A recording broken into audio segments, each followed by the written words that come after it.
नमस्कार दोस्तों, आईटी के सभी छात्रों के लिए मैं छोटा सा ये वीडियो लाया हूँ जिसमें आपको बताऊंगा चालक क्या होता है।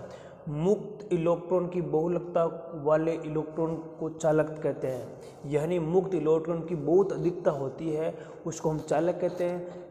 ये परिभाषा एक तो ये लिख लीजिए। दूसरी परिभाषा लिखिए, वह पदार्थ जिसमें धारा सुगमता से प्रवाहित हो, वह पदार्थ जिसमें धारा सुगमता से प्रवाहित हो उसे चालक कहते हैं। दोनों परिभाषा याद रखनी है। चालक, कोई भी पदार्थ चालक होगा उसके अंदर विद्युत धारा आसानी से प्रवाहित होगी। चालक सबसे भारत में सबसे चालक कौन सी धातु है उस पर हम आगे चर्चा करने वाले। चालक के सबसे पहले स्वयं के गुण समझो। चालक के अच्छे गुण। चालक एक सस्ता व सरलता से मिलना चाहिए। चालक के सबसे पहले ये गुण है कि अपने को सस्ता होना चाहिए, वह आसानी से हमारे क्षेत्र में, हमारे देश में मिलना चाहिए। चालक तनन अधिक होना चाहिए। तनन यानी चालक को कितना भी पतला बने तो भी वह टूटे नहीं, उसका तनन सामर्थ्य अधिक होना चाहिए। ये भी कॉपी में नोट कर लीजिए। चालक का विशिष्ट प्रतिरोध कम होना चाहिए। चालक का जो विशिष्ट प्रतिरोध होता है वह आपका कम होना चाहिए। चालक का वातावरण के प्रभाव, जैसे बारिश हो गई है, जब कोई नमी का मौसम हो, धुंध सर्दी का मौसम हो, उस समय ये प्रभावित नहीं होना चाहिए। वह चालक न वातावरण से प्रभावित नहीं होना चाहिए। ये चीज़ भी आपको साथ में याद रखनी है। फिर मैं बात कर रहा हूँ आपके सामने कि चालक के बारे में फिर अपने बात करते हैं। आगे लिखते हैं कि चालकों का वर्गीकरण। देखो दोस्तों, आगे हम बात करते हैं कि चालकों का वर्गीकरण करें। ठोस चालक जिसका आकार निश्चित हो, जिसका आयतन निश्चित हो, उसको हम ठोस कहते हैं। ठोस चालक में बात यहाँ समझने का प्रयास करें कि ठोस में सोना भी ठोस होता है, चांदी भी ठोस होती है, तांबा भी ठोस होता है, एल्युमिनियम भी ठोस होता है, आपका लोहा भी ठोस होता है। ये सब किस में आएंगे? ठोस चालक में आएंगे। जिसका निश्चित आकार हो वह आयतन रहे उसको ठोस चालक कहते हैं। और ठोस चालक के अंदर आपका सोना, चांदी, तांबा, एल्युमिनियम, लोहा, अन्य पदार्थ भी इसमें आते हैं। फिर है द्रव्य चालक। वह चालक जिसका आकार स्तर नहीं होता, द्रव्य होता है, लिक्विड होता है, उसका आकार होता ही नहीं, आकार उसका निश्चित नहीं होता। आप द्रव्य को चला कर देख लो, उसका आकार आपको मिलेगा, वह कभी किधर चला जाएगा, यानी आप उसको पात्र में डालोगे तब फिर वह एक स्तर में रह सकता है, जबकि द्रव्य का कोई आकार नहीं होता। तो यहाँ उसको हम द्रव्य चालक कहते हैं। द्रव्य चालक के अंदर जल, सिल्वर नाइट्रेट इसमें द्रव्य चालक के अंदर आते हैं, वह द्रव्य चालक कहा जाते हैं। नोट याद रखें, विद्युत में शुद्ध जल विद्युत का कुचालक होता है, जबकि अशुद्ध जल आपका विद्युत का चालक होता है। नोट रखें, याद रखें, एग्जाम में बार बार आईटी में पूछा गया है। ये नोट्स कॉपी में बना लिख लीजिए, कॉपी में रखें और साथ में एक बार वीडियो जरूर देख लें। इनके एग्ज़ाम के समय आपको कोई दिक्कत नहीं आने वाली है। फिर कहता हूँ गैसीय चालक कोई नहीं होते हैं जिसको हम उसमें गैसीय चालक बनाने के लिए आपको उसमें लवण मिलाना पड़ेगा, और लवण मिलाओगे तो वे गैसीय चालक बनेंगे। सर लवण मिलाकर कौन सा गैसीय चालक बनने वाला है? तो आप बोलोगे हीलियम। दूसरा सर, फिर आप बोलोगे आर्गन। क्या बोलोगे? आर्गन बनने वाला है। फिर आप बोलोगे नियोन। कौन सा बनने वाला है?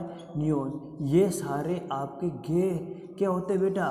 गैस चालक होते हैं। जैसे आपने देखा सबसे हल्की गैस हीलियम, सब आपने मरकरी में देखा होगा नियोन गैस भरी हुई होती है, और आपने मतलब में आपका आर्गन गैस देखी है, और आपने नाइट्रोजन गैस भी देखी है। ये सारे जो होते हैं वे गैस चालक के अंदर आते हैं। ये इन कॉपी को इसको स्क्रीनशॉट लीजिए, आप इसको ज़रूर रिवाइज करें और आपके एग्ज़ाम में इसमें से 1-2 सवाल ज़रूर टपकने वाला है।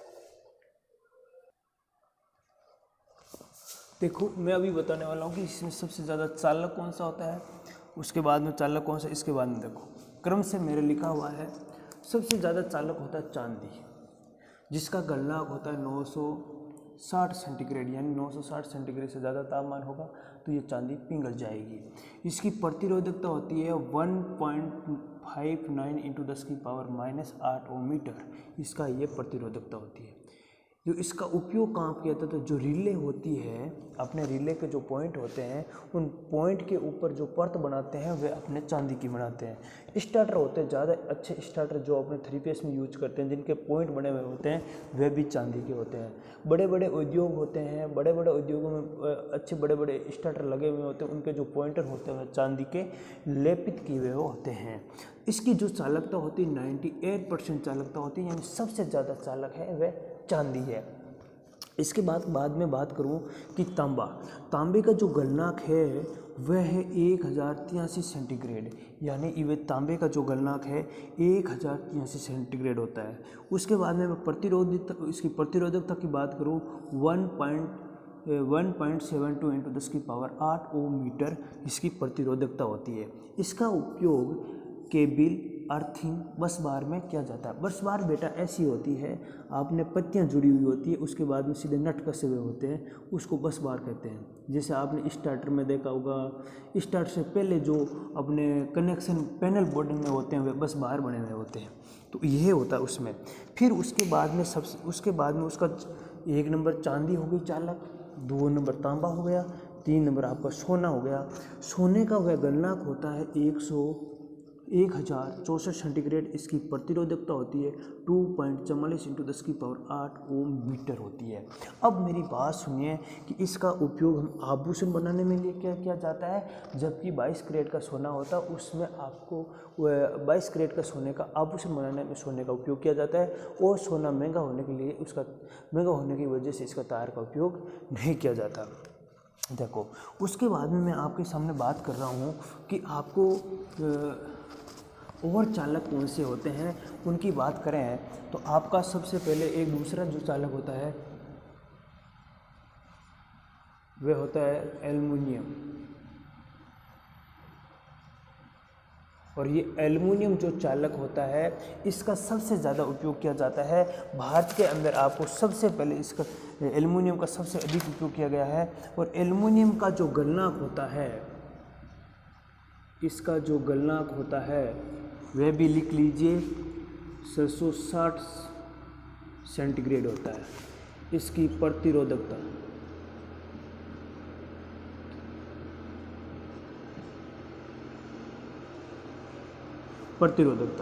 अब प्रतिरोधकता में आप इसका लिख लीजिए कि इसकी प्रतिरोधकता 2.82 इंटू 10⁻⁸8 ओम मीटर।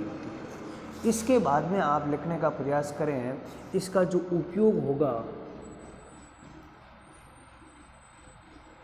उपयोग हम लेंगे एक तो वितरण लाइन में करेंगे। जैसे आपका GSS है, जैसे ट्रांसफार्मर है, ट्रांसफार्मर से अपने 3 फेस घर पर कनेक्शन ले जाना है तो वे तार किसके बने होंगे, एल्युमिनियम के बने होंगे। और GSS में जो पीछे से जो तार बने हुए आते हैं वे भी एल्युमिनियम के आते हैं। ये सफ़ेद रंग का होता है, ये वजन में हल्का होता है, इसलिए एल्युमिनियम तार का उपयोग किया जाता है। एल्युमिनियम का गलनांक भी याद रखोगे 760 सेंटीग्रेड होता है। प्रतिरोधकता आपको 2.8 इंटू 10⁸8 ओम मीटर होती है। इसका वितरण और पारेषण लाइन में प्रयोग किया जाता है। यह हल्का होने के लिए इसका भारत में सबसे ज़्यादा उपयोग एल्युमिनियम का किया जाता है। और मोटर की वाइंडिंग बनाने में भी एल्युमिनियम का प्रयोग करते हैं। रीवाइंडिंग वापस मोटर करते हैं तो तांबे का तार का प्रयोग करते हैं। तो ये था एल्युमिनियम के बारे में। आप कॉपी में नोट करते रहे, साथ साथ में मैं आगे आपको बताऊंगा। फिर बात करते हैं टंगस्टन।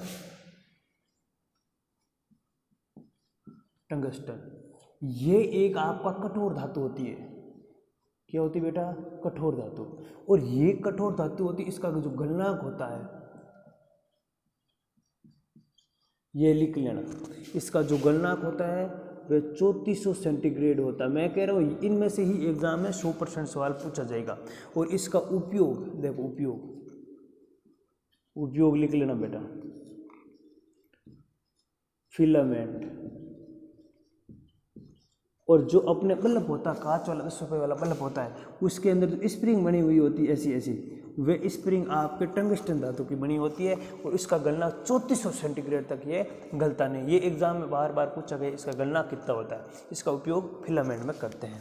उसके बाद में बात करते हैं टिन की। आगे हम बात करने वाले हैं टिन की। टिन का उपयोग दे तो टिन प्लस शीशा, शीशा को इंग्लिश में लेड कहते हैं। टिन प्लस शीशा को हमें फ्यूज तार बनाने में उपयोग में लिया जाता है। टिन देखो, जैसे आप किस में उपयोग करोगे, फ्यूज तार में। कहाँ करोगे बेटा, फ्यूज तार में। और आप करोगे सोल्डर वायर में। जो सोल्डर वायर करने वाले यूज करते हैं ना, उसमें ये भी तार उपयोग किया जाता है। देखो इसका जो प्रतिरोधकता होती है, इसकी लिखो प्रतिरोधकता, लिखो प्रतिरोधकता, लिखिए बेटा 1.09 इंटू 10 की पावर -7 ओम ये होती है। और इसका जो टिन का जो गलनांक बिंदु होता है बिल्कुल कम होता है बेटा, और इसका जो गलनांक होता है 232 सेंटीग्रेड होता है। उसके बाद में आपका आता है टिन के बाद में आपका आता है शीशा, जिसको बोलता है लेड। यह टिन से थोड़ा सा कठोर होता है, इसलिए शीशा का मिश्रण किया जाता है। इसका गलनांक लिख लो, शीशे का गलनांक लिखो, जो 200 आपको 327 सेंटीग्रेड मिलेगा। और इसकी प्रतिरोधकता लिखो, ये कॉपी में नोट कर लेना, एक आईटी के एग्जाम में पक्का आएगा।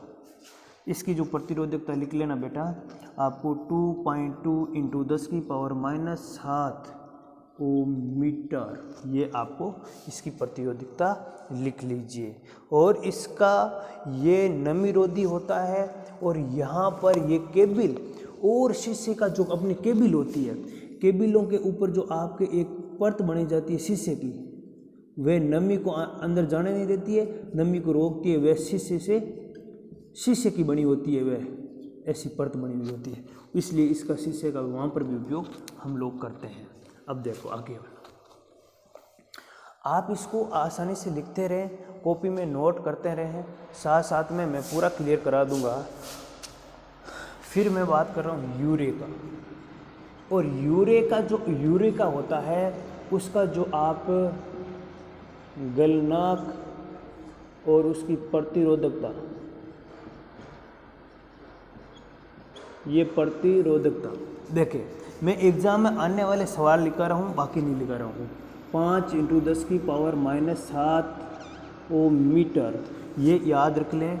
और ठीक है, उसके बाद में आपको इसका जो यूरेका का तार का निर्माण होगा तो 40% निकिल और 60% आप क्या यूज करोगे, तांबे को, तब आपके यूरेका का तार उपयोग होगा। और इसका बेटा गलनांक होता है 1270 सेंटीग्रेड, इसका गलनांक यूरेका का होता है। इसका उपयोग बेटा देखो आप पर पहला टाइम रे मैंने रेगुलेटर आवता ने घर में मोटा मोटा बीर महीना पर तार यूज करता रेगुलेटर में। आजकल तो मैं रजिस्टेंस आवे कलर कोड, और अब भी मैंने पहला पर जो तार लगड़ो तो यूरेका का लगता है रेगुलेटर में। पुराने समय में जो तार पर मैंने बड़ा सा ये रेगुलेटर आता था, उसमें तार लपटा था, उसका तार होता था यूरेका का होता था। ये भी आप अपने नोट कर लीजिए, याद रखें। फिर होता है नाइक्रोम का। नाइक्रोम का जो तार का गलनांक होता है सबको पता है, आप लोग पढ़े लिखे हैं, सबको पता है कि नाइक्रोम तार का गलनांक होता है 1400 सेंटीग्रेड। और इसकी प्रतिरोधकता देखो, प्रतिरोधकता सबकी लिखनी है और आपको प्रतिरोधकता याद रखनी है। प्रतिरोधक इसकी प्रतिरोधकता होती है 1.10 इंटू 10 की पावर, याद रखें 10 की पावर -6 ओम मीटर है ये, ठीक है। और इसके बाद में इसका नाइक्रोम तार का उपयोग हम करते हैं। आपके ये बना होता है 80% निकिल, लिख लेना भाई, 20%, ये 20% आपका होता है क्रोमियम,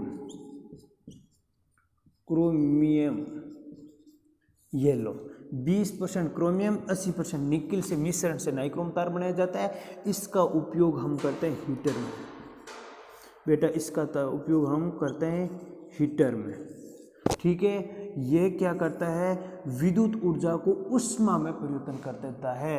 वह तार होता है नाइक्रोम का, और नाइक्रोम का गलनांक होता है 1400 सेंटीग्रेड। प्रतिरोधकता आपके सामने, इसका बना हुआ किसका होता है, निकल प्लस क्रोमियम का। ये विद्युत ऊर्जा को उष्मा में परिवर्तन कर देता है। वीडियो अच्छा लगा है तो उन दोस्तों तक जरूर पहुंचाएं जिनको ये एग्ज़ाम देने जाएं तो इनमें से 100% सवाल मिलेगा। मैं मोस्ट टॉपिक कराने जा रहा हूँ। आईटी में बार सवाल टपकते हैं इन चीज़ों से, वही चीज़ें कराने वाला हूँ। इसलिए आईटी का पेपर देने जा रहे हो उससे पहले ये वीडियो ज़रूर देख लें और उन दोस्तों तक ज़रूर पहुँचा दें।